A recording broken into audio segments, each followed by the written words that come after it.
অর্পিতা ছিল এই ইনস্টিটিউটের সেরা সাঁতারু।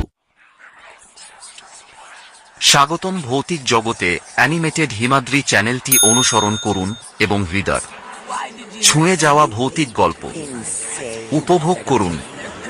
তার ছেলে অরুণের জন্মের পর সমীর গ্রাম থেকে শহরে চলে আসে তার পরিবার নিয়ে। শহরে থাকার খরচ অনেক বেশি ছিল, তাই সমীর সকাল থেকে রাত পর্যন্ত বিভিন্ন জায়গায় পরিষ্কারের কাজ করত। কিছুদিনের মধ্যেই সে একটি সুইমিং কোচিং সেন্টারে নতুন কাজ পায়। কাজটা খুব বেশি কঠোর ছিল না। রাত 9 অক্টোবরটায় কোচিং শেষ হওয়ার পর পরের দিন সকাল 4 জুন তার মর্নিং সেশনের জন্য পুলটা ভালোভাবে পরিষ্কার করতে হতো। কিন্তু তার নতুন কাজের প্রথম রাতেই সমীর জানত না যে কি ভয়ঙ্কর ঘটনা ঘটতে চলেছে তার সাথে। ওই ইনস্টিটিউটটি ছিল দেশের সেরা সুইমিং প্রশিক্ষণ কেন্দ্রগুলোর মধ্যে একটি। সেখানে অনেকগুলো সুইমিং পুল ছিল। তার মধ্যে একটি ছিল পুল নং 5, যেটার দায়িত্ব পেয়েছিল সমীর। কাজের প্রথম দিন সমীর সময়ের আগেই পৌঁছে গেল এবং কোচিং শেষ হওয়ার জন্য অপেক্ষা করতে লাগল। পুল নং 5 এ সবাই সাঁতার কাটছিল, কিন্তু সমীর দেখল এক অন্ধকার কোণে একটি মেয়ে দাঁড়িয়ে আছে, যে শুধু পানির দিকে তাকিয়ে আছে। সমীর তাকে দেখছিল, এমন সময় হঠাৎ পুলের ম্যানেজার সেখানে এসে উপস্থিত হলেন। যখন সমীর আবার সেই মেয়েটির দিকে তাকাল, সেখানে কেউ ছিল না। আসলে ওই মেয়েটিকে পুরো পুলের কোথাও দেখা গেল না। সমীরের কাছে এটা খুবই অদ্ভুত লাগলো যে মেয়েটি মাত্র 2 সেকেন্ডের মধ্যে অদৃশ্য হয়ে গেল। সে কিছু ভাবতে পারল না, কারণ ম্যানেজার তাকে কাজ বুঝিয়ে দিতে শুরু করলেন। কিছুক্ষণ পর কোচিং শেষ হলো এবং সমীর পুল পরিষ্কার করতে শুরু করল। রাত প্রায় 12টা বাজে এবং পুলের আশেপাশে কেউ নেই। সমীর পরিষ্কার করতে করতে ক্লান্ত হয়ে পুলের অন্য প্রান্তে গেল।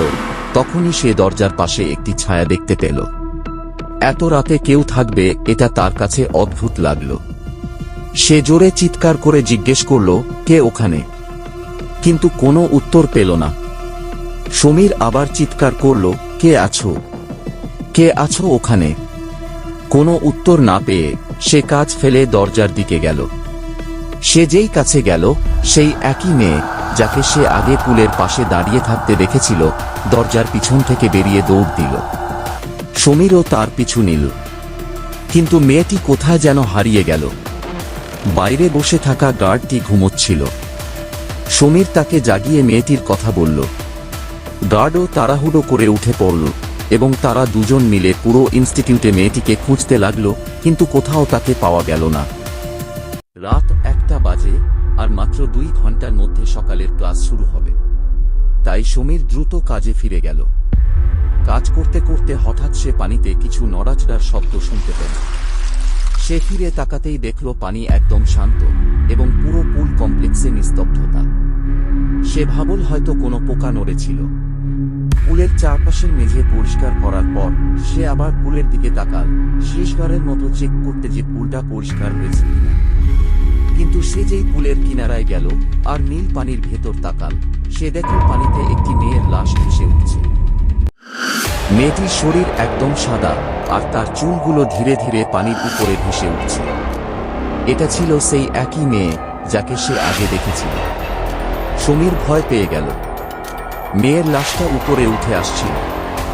ভয়ে কাঁপতে কাঁপতে সমীর লাশটা তুলতে পুলের কিনারায় গেল। তখনই হঠাৎ মেয়েটির লাশ চোখ খুলল।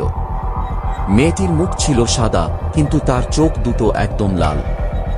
সমীর তাকে দেখে আরো ভয় পেয়ে গেল, আর ভয়ে তার পা পিছলে গেল এবং সে পানিতে পড়ে গেল। সে যখন বের হওয়ার চেষ্টা করল, তার মনে হলো কেউ তাকে পা থেকে ধরে টানছে, আর সে বারবার পানির নিচে ডুবতে লাগল। সমীর জোরে চিৎকার করতে লাগল, কিন্তু তার চিৎকারের কোনো ফল হলো না এবং সে ডুবে যেতে লাগল। এখন পানি সমীরের মুখ ও নাকে ঢুকতে শুরু করল।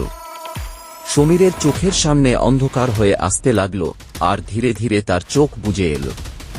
যখন তার চোখ খুলল, তার সামনে ছিল সেই একই মেয়ে যার লাশ পানিতে ভেসেছিল। মেয়েটিকে দেখে সে আরো ভয় পেয়ে গেল এবং সে চোখ বন্ধ করল।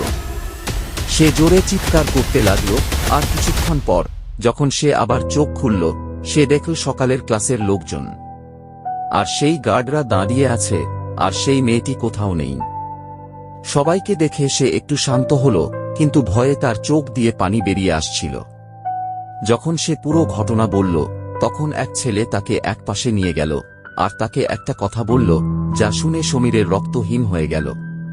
সে জানতে পারল যে প্রায় 1 বছর আগে একটি 19 বছর বয়সী মেয়ে, অর্পিতা, এই সুইমিং পুলে ডুবে মারা গিয়েছিল। অর্পিতা ছিল এই ইনস্টিটিউটের সেরা সাঁতারু, আর সে রাতে পুল নং -5 প্র্যাকটিস করতে আসত। এই ইনস্টিটিউটেরই এক ছাত্রী তার উপর ঈর্ষান্বিত ছিল, আর এক রাতে সে অর্পিতাকে পানিতে ডুবিয়ে দিল তার সাথে খারাপ আচরণের অজুহাতে, এবং চলে গেল। সেই ছাত্রী জানত না যে অর্পিতার মাথায় আঘাত লেগেছিল, যার কারণে সে পানিতে অজ্ঞান হয়ে গিয়েছিল আর ডুবে মারা গিয়েছিল। এসব শুনে সমীরের অবস্থা খারাপ হয়ে গেল। তার সাথে যা ঘটেছিল তা একটা ভূতের কাজ ছিল। এটা ভেবে সে ভিতর থেকে কেঁপে উঠল। মেয়েটির মুখ তার চোখের সামনে থেকে যাচ্ছিল না, তাই সে পরদিনই কাজ ছেড়ে দিল। সেই ঘটনার পর সমীরের মনে পানির ভয় চিরকালের জন্য বসে গেল। সে পুল নং -5 কাজ ছেড়ে দিল, কিন্তু সেই রাতের স্বপ্ন তাকে ঘুমোতে দেয় না। আরও গল্প দেখতে সাবস্ক্রাইব করুন।